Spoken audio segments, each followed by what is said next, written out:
So what were you doing September 11th, 2001 when the Twin Towers were attacked? I was at work. Okay. And how did you find out about it? My boss's wife called the office to say that a plane had hit a building in New York. What was your reaction? Well, we all just thought a plane had hit a building, like some crazy plane got hijacked and it just hit a building. We didn't know. You're not from the 70s where people hijacked planes, so we didn't know. What were your most vivid memories? My most vivid memories Yes. of that particular day. Pretty Well, she called back to tell us a second building had been hit. So we knew right then something was up. And so we were able to turn on the radios and the TV. I think there was a TV in the office at the time. And just utter chaos, confusion, just a million questions, like it just overwhelming sadness, emotion, and at the same time, overwhelming pride in our country, like just USA spirit. You know, you're not going to take us out like that. What were the responses of the people of the United States, like the government or the news? Well, it was on the news 24/7 for like a month, I believe. I didn't think it was ever going to stop. Their responses were, it was really weird because they knew within just a few hours that Osama bin Laden was behind it. They just went ahead and called him out before even nightfall that night, if I'm not mistaken, that the terrorist group Osama bin Laden was behind it, which ended up making a lot of people mad with Muslims. Then all Muslims got labeled as terrorists, and then everybody's, support for each other and sympathy and compassion and heartfelt just love turned into this anger toward the Muslim community. Do you consider it to be a pivotal event in your life? Okay, you have to repeat that question because I didn't understand what you said. Do you consider it to be a pivotal event in your life? Yes. Why? Okay, not at that time, okay? There's two answers to this question. Yes, at that time, because I never thought that America would ever be attacked by terrorists, ever. Our military was way too strong. We're the most powerful country in the world. The entire world looks to the United States. So, yes, it made me feel, hey, we're very vulnerable. We are vulnerable. We are open to attacks just like anybody else. Now, as time has gone on, I have read things, I have heard things, that our government was the one who did this. Well, I looked at those people like they had 3 heads. Like, there's some really crazy people in this world. Like, really crazy. Like, from Mars crazy. Like, you don't have anything to complain about, so you're going to say our government killed our own people. Unfortunately, over the years, and especially probably within the last 2 to 3, 4 years maybe, I kind of think those people might be onto something. What makes you think that? Well, a lot of stuff. There's a lot of questions that are unanswered about 9/11. Now, the government will try to answer these questions. In fact, a lot of the families of the 9/11 victims have asked for FOIA request, Freedom of Information Act, to get answers that the government hasn't given them. To this day, I just read an article about this today because I knew you wanted to know about 9/11. I read an article about this today. I don't know who that could be. We're not going to answer it. So, I read an article about this today because I knew you wanted to know about 9/11. And there is a family in the UK that as of 2013, they were still fighting to get information. And they said that every time they tried to get information, the government would just cover it up. They wouldn't answer specific questions. They would say that was private information, that it would damage the investigation. They couldn't give them that. When they would ask for the FOIA request, what they would get would be heavily redacted documents that they really did not glean any information from at all. They went to Gitmo to the trial of one of the supposedly 9/11 terrorists. Mhm. They said the trial was an absolute joke. They said it was just, that was their words. They didn't explain why they said it, but they said it was just a farce. It was just a joke. Now, as far as the questions I have that make me think that Bush could have been behind it, by now, I am convinced that the Bush family is some mean criminal people. I think they are bigger criminals than the Clinton family. I've read a lot of stuff about them running drugs, running guns, starting wars just to make money. I didn't know all this about the Bush family. I actually thought Bush was a good president at that time. But, as things go, you know how things go, and then in hindsight, it's 2020, and you can look back and you can say, oh, wait a minute, this didn't make sense, that didn't make sense. So, anyway, that's what I have come to believe. That is my beliefs from things that I have read. But some of the questions that I have is, number one, you have these planes that were hijacked by these terrorists. So how did these terrorists get into the United States, live here long enough to train, learn how to fly a plane, completely under the radar, and our government never picked up on them? Okay, let's go with that actually could happen. They could live here, they could be terrorists, they could learn how to fly planes, and we never knew it, okay? We have spies everywhere we probably don't even know about. Okay, so that could be. Planes are made out of a special type of aluminum. How did an aluminum plane, crash into a building that had outer steel barriers, outer steel rods? They were steel beams. Mm-hmm. The center of this building was also steel beams, but this aluminum plane crashed into it and brought it all down to the ground. Okay, so you think it didn't crash into the building? No, I'm gonna get to that. I think Tower 1, a plane did crash into Tower 1, but it did not bring the building down. I think there were already explosives set up in that building by our government, and once that plane crashed into that building, those explosives went off. And the reason I say that is because there are several videos that I have seen with my own eyes from bystanders that when the second tower went down, right before the second tower went down, you saw flashbangs going through the windows. Flashbangs are like explosives, and they kind of go like connect the dots, like dot, dot, dot, dot, dot, one window, next window, next window, all the way around. The plane hits wait a minute, not the plane hits, hold on. This is the good part. These videos, you see that in one video, you see the flashbangs, okay? In all the videos, there was 2 or 3 of them, I say all, but there was only like 2 or 3 of them. There was no plane. There was no plane. I have looked, I have never seen a bystander's video of 9/11 where the second plane hit. Never seen, the only video I've seen of the plane hitting the second tower was on the news. I have not seen a person on the street filming it. The ones I saw on the street filming, there was no plane. The building blew up. Now, how did that building, when the plane hit it, how did those buildings fall straight down? Go talk to any architect. There was an architect that actually wrote a book about this. There's been several books that have written, but one was written by an architect. He said buildings do not fall straight down unless they are being demolished. They have been, when they use explosives to demolish a building, they crumble straight down. Also, how did all these bricks and stuff just they just like turned to ash? They turned to ash.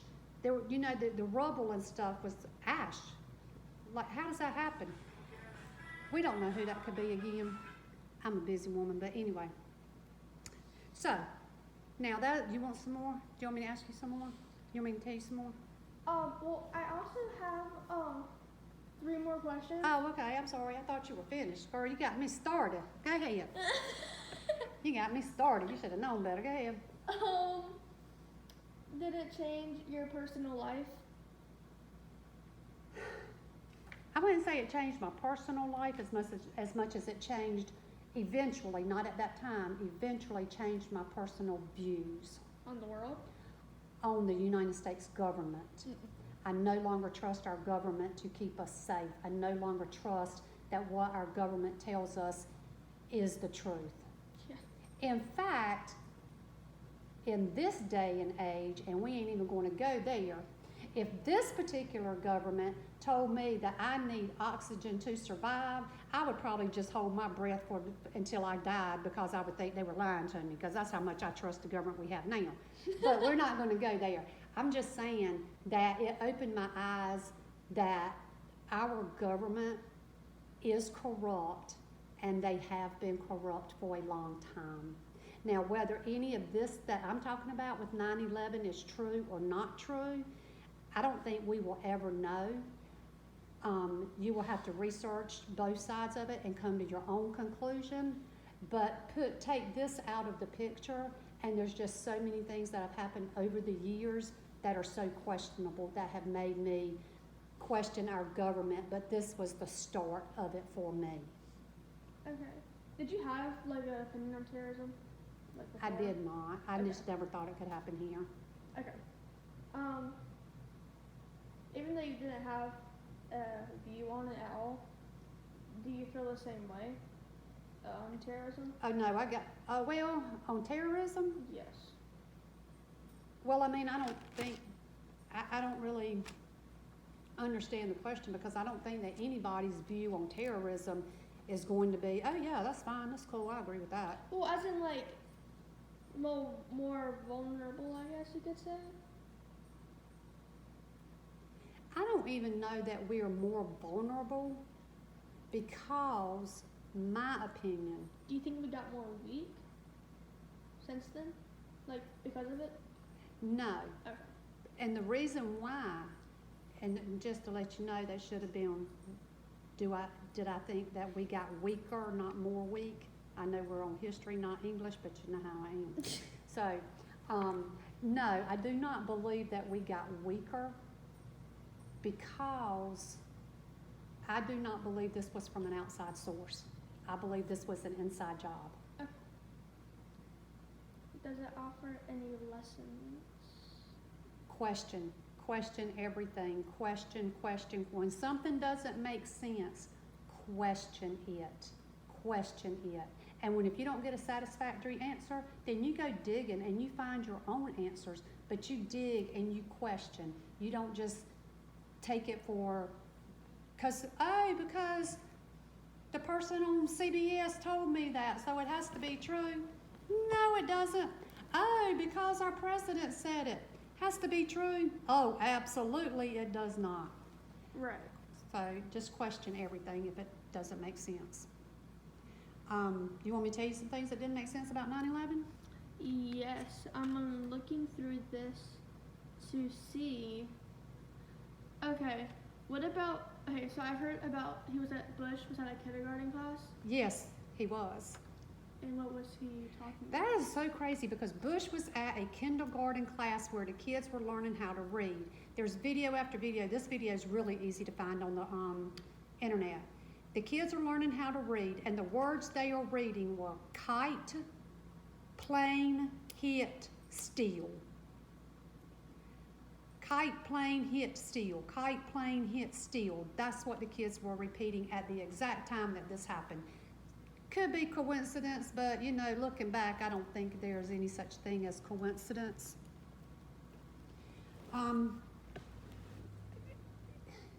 And while we're on the subject of Bush being at the kindergarten, Epstein had a picture of Bush hanging in his apartment.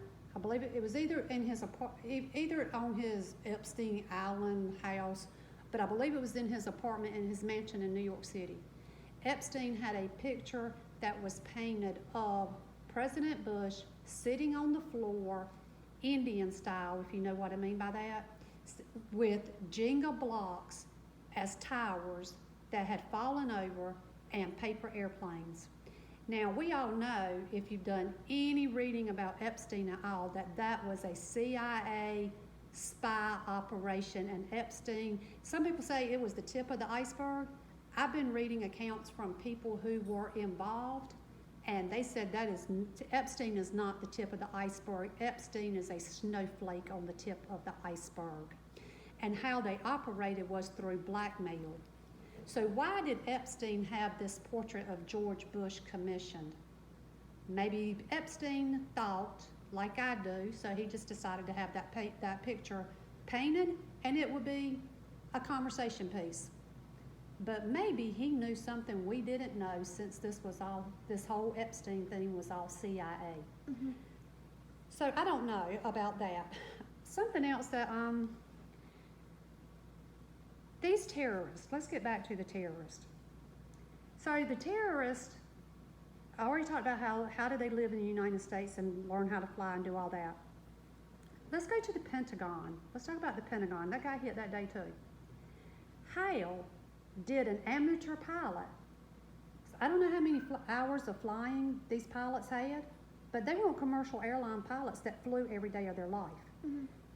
This pilot, amateur pilot who took over the flight to the Pentagon, somehow or another managed to fly into a corkscrew pattern, which is like a perfect circle going round and round and round, you know what I mean? Spiraling, at a descent of 8,000 feet, and hit the Pentagon in the exact ground level, mind you, in the exact room where the Treasury was supposed to be, they were looking for, hold on, I'm gonna tell you, the Department of,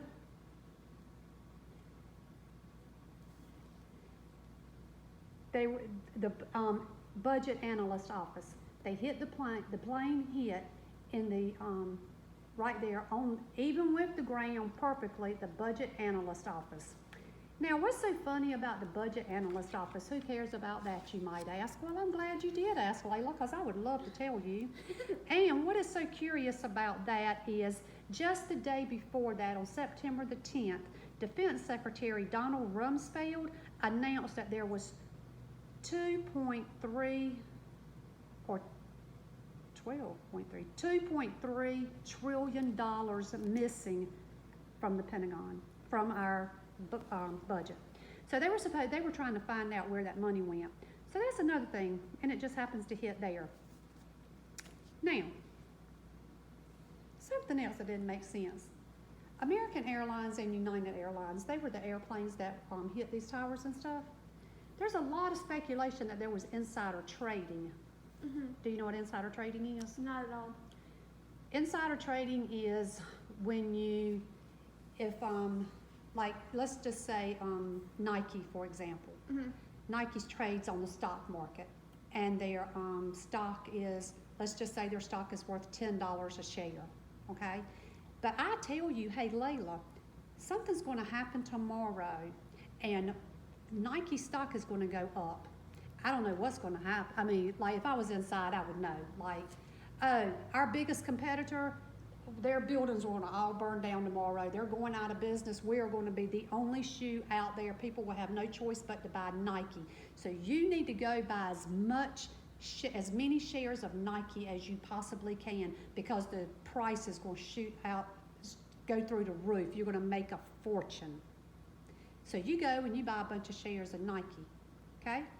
All this happens, Nike shares go through the roof. It goes from $10 a share to $200 a share. You have made a fortune. Now you turn around and you sell it, okay? And you get your money plus your profit. That's called a short sale. The way that I understand it, I'm not that versed in the stock market, because I have somebody that handles all that, and I just take his word for it, but that's kind of how I understand a short sale. Well, United Airlines and American Airlines were the planes that were involved in 9/11. There were a bunch of there was some mysterious, suspicious is a better word, suspicious stock market activity the day before. There was a lot of short selling on American Airlines and United Airlines the day before. So that kind of makes you go, huh. So there's just a lot of stuff. And how did these planes, there's another thing, these planes flew.